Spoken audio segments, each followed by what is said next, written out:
Everyone thinks AI is just another tool, like a new spreadsheet or a better email filter. And they are fundamentally wrong. Completely wrong. We haven't just invented a new tool. We've encountered, and this is the key phrase, an alien co-intelligence. That is the blunt and pretty controversial claim from Wharton professor Ethan Mollick. It's the core of his book, Co-Intelligence. Right. And he argues that the price of truly getting this, of understanding the shift, is what he calls at least 3 sleepless nights. I can believe that. It's that dawning realization that you are interacting with something. Well, something completely new, something non-human that can act like a partner for your own thoughts. And that the world, the professional world anyway, has just changed under your feet. Exactly. So that's our mission today. We're doing a deep dive into Mollick's work to pull out the essential, the actionable strategies you need to collaborate with this new kind of mind. It's urgent, too, because, look, historically, technology has either helped our muscles or automated really simple, repetitive tasks. Right, like an assembly line. Exactly. But now, for the first time, we have something that can genuinely boost our intelligence, our judgment. Okay, so let me stop you right there, though. Yeah. Alien co-intelligence. No. It sounds a bit like sci-fi marketing hype, doesn't it? If I'm just asking an LLM to help me write a meeting summary, why do I need to think about aliens? Isn't it just a really complex piece of software? And that skepticism is exactly why he frames it that way. The co-intelligence part is because the world, our jobs, the sheer amount of data has just gotten too complex for one human brain. Okay, I get that. We need help. But to partner with it, you have to accept that it's fundamentally non-human, that it's alien in its nature. I see the utility. I just don't get the alien part. I mean, if it's an intelligence, how does it know anything? Is it really thinking? Or is it just what's the term? A stochastic parrot? That's the crux of it. That's the first sleepless night right there. The word alien comes from how it works. These LLMs, they aren't knowledge bases. They're not like Wikipedia. They are incredibly sophisticated prediction machines. They don't store facts. They predict patterns. Precisely. Patterns in what they call tokens, which are just sequences of words. The analogy Mollick uses, and this is the one that really made it click for me, is the apprentice chef. Oh, that's a great one. So imagine this chef is trained on the biggest, most chaotic pantry imaginable. We're talking the entire internet, every book ever written. But also all the junk, right? Amateur romance novels, Reddit comments, even the infamous Enron emails. All of it. The AI is the apprentice. It reads every single recipe, every note in that chaotic pantry, and it just learns the statistical connections, the weights, they call them. It learns that apple and cinnamon appear together a lot, so they probably go together. But apple and cumin. Statistically rare. Probably a bad idea. And here's the alien part. It learns these billions and billions of connections by itself. No human programmer sat down and coded the relationship between, macroeconomics and 19th century French philosophy. No. And that learning process it's opaque. Even the original ChatGPT had 175 billion of these weights. We know how we built it, but we have no idea what it actually learned or why it can suddenly translate between obscure languages. So it's an alien mind that's just mimicking the style of human communication. Which is why that stochastic parrot label is actually pretty useful. It sounds human, but it's operating on probability, not real understanding. Okay, that opacity, that unpredictability, that explains a lot. Which brings us to Mollick's core concept for how we should actually work with it. The Jagged Frontier. What's so wild here is that the AI's competence is it's profoundly uneven. It's illogical. Yeah, you'll find that tasks that seem equally difficult to a human are on completely opposite sides of this invisible boundary for the AI. The classic example is perfect. You can ask it to write a really sophisticated sonnet. Which is a hard, creative task. It involves form, meter, rhyme. And it will do it beautifully. But then you ask it to do something that seems simple, like count the number of R's in the word strawberry. And it often just fails. You can't do it. Or writing an exactly 50-word poem. It struggles with those hard constraints because of how it processes tokens. It's not built for counting. So if you don't know where that jagged line is for what you do, where it goes from being a genius collaborator to just a confident fool. The danger is immense. And there's data on this, real data. The Boston Consulting Group study. The BCG study, 758 consultants. When the tasks were clearly inside the AI's frontier of competence, the performance gains were huge. But for the tasks they intentionally placed outside that frontier, a complex problem with misleading data, The result was just shocking. How bad was it? For that one specific task, the consultants who used AI were 19 percentage points less likely to get the right answer than the ones who didn't use AI at all. Wow. So they were significantly worse off with the tool. These are elite professionals, and the tool actively hurt their performance. That is horrifying. Mollick calls it falling asleep at the wheel. The AI's answer, the hallucination, it sounded so plausible, so professional and confident. And the human expert just stopped thinking critically. Yeah. They trusted the machine. They did. So the big lesson for you, for anyone listening, is that because AI generates plausibility, not truth, you have to be the one to verify. You have to assume it's confidently wrong until you prove it right. Which is a perfect lead-in to the 4 big rules Mollick gives for working with AI. The practical, mandatory rules. Rule number 1 is how you map that dangerous frontier for yourself. Always invite AI to the table. And this isn't, a suggestion. It's not a side project. It's about mandatory, disciplined experimentation. Because there's no user manual for how this stuff works in your specific job. None. So you have to throw everything at it, every single task you can think of.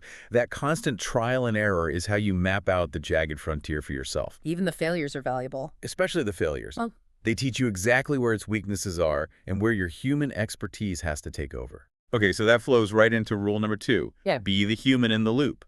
If the AI generates plausibility, the human has to be the one who verifies the truth. You are the final judge, always. AI is great at execution, at generating options, but your judgment, your oversight, that's critical for verification, for ethics. If you're not checking the facts and the logic, you are asleep at the wheel. Now, rule number 3 feels weird. It seems to fly in the face of everything we know about software. It's counterintuitive for sure. Treat AI like a person, but tell it what kind of person it is, what's going on there. It works because while it is software, it was trained on human language, so it's incredibly sensitive to social cues, to linguistic context. You get better results by giving a persona. A persona, exactly. The reason this works is fascinating. When you say, act as an expert marketing manager who specializes in renewable energy for the German market. You're not just giving it instruction. No. You're forcing it to pull from a very specific set of those weights, those patterns that are buried deep in its training data, instead of just giving you its generic default answer. It's like telling it, don't use the general knowledge setting, use the specialist setting. And it gets even weirder. Researchers have found that LLMs actually respond better to emotional priming. What do you mean? If you add a phrase like, this is incredibly important for my career, the quality of the output measurably improves. That's insane. It doesn't have feelings. No, but it's training data linked high-stakes language with high-quality, serious writing. You're just using the patterns it learned to get a better result. So it's not manipulation, it's just advanced linguistic signaling. That's a great way to put it. Which brings us to rule number 4, which is all about urgency. Assume this is the worst AI you will ever use. I love this one. It really drives home the exponential pace of all this. We are in the earliest of days. The model you're struggling to learn today is going to look like a toy compared to what's coming next year. Or even next quarter. You can see it visually with the image generators. Mm-hmm. You know, a couple years ago, you'd ask for a picture of an otter and get this blurry, distorted nightmare. With 7 fingers, yeah. And now you ask the same system, and you get a photorealistic, perfect image. If you don't start practicing this collaboration now, you risk falling behind a curve that is just accelerating like crazy. Okay, so let's talk about the payoff. Let's quantify the boost from that BCG study for the tasks that were safely inside the frontier. The results were just stunning. For those 18 realistic knowledge tasks, things like generating creative ideas or drafting a memo, The consultants using GPT-4 were 25.1% faster. a quarter of their workday just saved. And the quality boost was even bigger. Way bigger. Their work was rated over 40% higher quality than the control group without AI. That's a massive, massive return. And the study saw 2 main ways people got that return. 2 models for working. The first is the Centaur, Like the mythical creature, half human, half horse. a very clear division of labor. The human half does the strategy, the critical thinking, the judgment calls. And the horse half does the execution. Right. The coding, the drafting, the heavy lifting. It's a clean handoff. But then there's the other model, the higher performing one, The cyborg. the Cyborg. Yeah. And here the integration is deep, it's intricate, the boundary just blurs. So it's not a clean handoff. It's a constant, tight back and forth. Exactly. The human starts a thought, The AI completes the sentence, the human edits that, and then asks the AI to rephrase the whole paragraph. They're weaving their efforts together. In that cyborg approach, that constant interaction got the highest quality scores. By a good margin. It takes more cognitive flexibility, you have to constantly challenge and reprompt, but it leads to better outcomes. Which brings us to the big question, the one everyone is worried about. Will AI take my job? Exactly. And Mollick's answer comes from maybe the most surprising finding in the entire study, The skill leveler effect.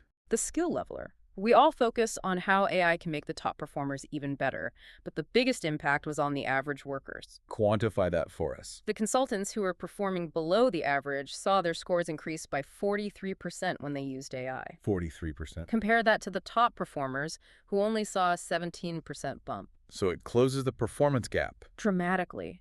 The implication is that AI replaces boring, mundane tasks, not entire jobs.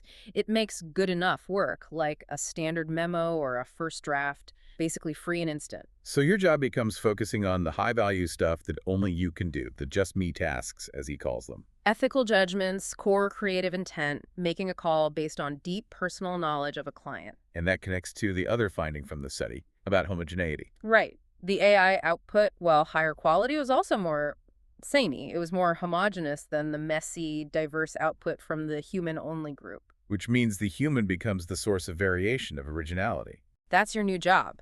AI is a force multiplier for your intent, but it can't create that intent from scratch. So let's try and synthesize this. Let's recap the core takeaways for someone wanting to master this partnership. Okay. First, you have to experiment relentlessly. Always. Invite AI to the table to map its jagged frontier. Second, you're always the final judge. Be the human in the loop, because it generates plausibility, not truth. Third, use language to control it. Treat it like a person by assigning it a very specific persona to get specialized results. And fourth, feel the urgency. The AI you use today is the worst you will ever use, so start practicing now. And finally, you have to choose your model. Are you a Centaur with a clean handoff, or are you a deeply integrated, high-performance cyborg? That's a lot to think about. Thank you for joining us on this deep dive into co-intelligence. You know, if you connect all this to the bigger picture, think about what happens when professional language becomes automatically generated. If AI writes all the polite emails, all the memos, all the first drafts, there's a real risk that language itself just becomes banal, homogeneous. So the question for you listening is, what's next? What new forms of complexity or deep thinking or uniquely human value are you going to master to stand out when good enough is the new automatic baseline? If you want more deep dives into complex nonfiction ideas that give you the shortcut to being well-informed, make sure you subscribe to the channel. Join us next time for more insights. This was Nonfiction Insights.